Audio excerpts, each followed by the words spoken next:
नमस्कार दोस्तों, आप सभी का स्वागत है हमारे चैनल में।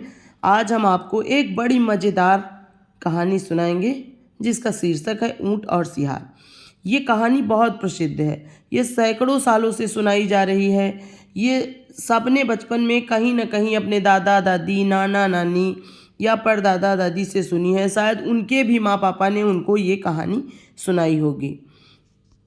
इस कहानी का मूल कहाँ से आया शायद किसी को पता नहीं, लेकिन ये एक नैतिक शिक्षा देने वाली बड़ी ही अच्छी कहानी है और बच्चों को बहुत पसंद आती है। कहानी में एक धूर्त सियार और उसके दोस्त ऊँट की कहानी है। ऊँट स्वभाव से सीधा साधा होता है और सियार जो होता है वो बहुत चालाक होता है और ऊँट के भोलेपन का फ़ायदा उठाता है। तो देखिए ऊँट कैसे अपना बदला लेता है। बहुत समय पहले की बात है, एक सियार और ऊँट जो थे बड़े अच्छे दोस्त थे। और सियार होता है बहुत चालाक, वो अक्सर ऊँट को बेवकूफ़ बना देता था। एक दिन क्या हुआ कि उसने अपने मित्र ऊँट से बोला, सियार ने, कि नदी के उस पार बहुत अच्छे अच्छे तरबूज लगे हुए हैं और तरबूज तुम्हें बहुत पसंद है और मुझे भी बहुत पसंद है और मैं नदी के पार जा नहीं सकता हूँ क्योंकि नदी बहुत गहरी है। तो उसने ऊँट से कहा कि दादा आप चलो और मुझे भी अपनी पीठ पे बैठा लो, मैं भी तुम्हारे साथ चल के बढ़िया तरबूज का मज़ा ले आऊँगा। तो ऊँट ने कहा ठीक है, और ऊँट और सियार दोनों लोग एक दिन शाम को चल दिए। सियार जो है साथ साथ चले दोस्त दोनों, और नदी पे जब पहुँचे तो सियार जो था वो ऊँट की पीठ पे बैठ गया। ऊँट तो होता है लंबा, उसका तो पीठ बहुत ऊंचा होता है। वो उस पे बैठ के आराम से उसने नदी पार कर ली और नदी पार जाके खेत में देखा खूब बढ़िया लाल लाल कलर के तरबूज, अंदर से लाल ऊपर से हरे हरे लगे हुए हैं। पूरा खेत तरबूज से भरा हुआ है और खेत का मालिक जो है एक झोपड़ी में सोया हुआ है। सियार जब घुस गए दोनों खेत में और खाने लगे तरबूज।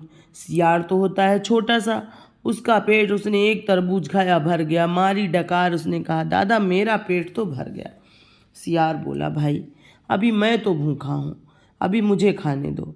ऊँट अपना तरबूज एक तरफ से खाने लगा, झाड़ी सहित तरबूज खाना शुरू कर दिया पेट के साथ। सियार बोला दादा मेरा तो पेट भर गया है, मेरा तो चिल्लाने का मन कर रहा है, हुआने का मन कर रहा है, मैं हुक्की हुआ बोलूँगा। तो उसने कहा नहीं भाई, देखो भाई छोटे भाई मान जाओ, अभी मुझे मेरा पेट नहीं भरा, अगर तुम चिल्लाओगे तो खेत वाला जग जाएगा और जग जाएगा तो मुझे मारेगा।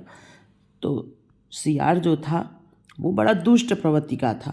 उसने क्या किया, गन्ने के खेत में घुस गया और लगा हुआ ने हुक्की हुआ और इतने में जो है खेत का मालिक जग गया। उसने देखा कि ऊँट खेत में घुस के उसका पूरा खेत एक तरफ से खाए जा रहा है।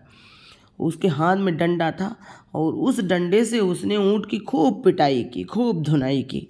ऊँट बेचारे की हड्डी पसली सब कर दी, उसका पोर पोर दुख रहा है दर्द से, लिंगड़ा लिंगड़ा के बेचारा चल रहा है। अब वो खेत से भाग के धीरे धीरे चल के नदी पे पहुंचा। नदी पे पहुंचा, अब सियार भी पीछे से पहुंच गया।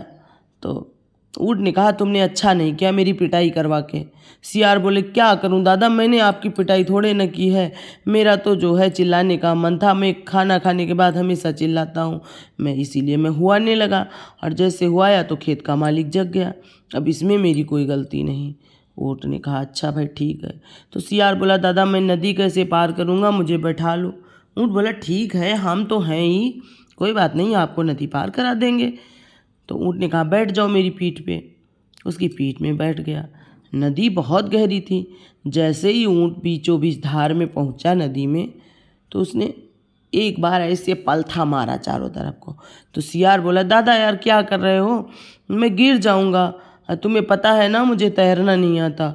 ऊँट ने कहा मैं क्या करूं, मुझे खाना खाने और मार खाने के बाद मेरा पानी में लौटने का मन करता है और मैं रोज़ लौटता हूँ। सियार बोला ठीक है आप लौट लेना पानी में, लेकिन मुझे जो है नदी के उस पार उतार दो आप, उसके बाद आप घुस के लौट लेना। सियार ने कहा नहीं नहीं मेरा तो लौटने का मन है। उसने गहरे पानी में पलथा लेना शुरू कर दिया।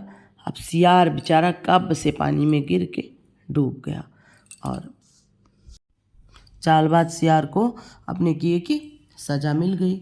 बोलते हैं कि जैसे को तैसा मिलना बहुत ज़रूरी होता है। धूर्त सियार ने भले ही इस ऊँट के सीधे साधे स्वभाव का फ़ायदा उठाया, लेकिन उसके बुरे बर्ताव का ऊँट ने उसको बहुत अच्छा जवाब दिया। Thanks for watching.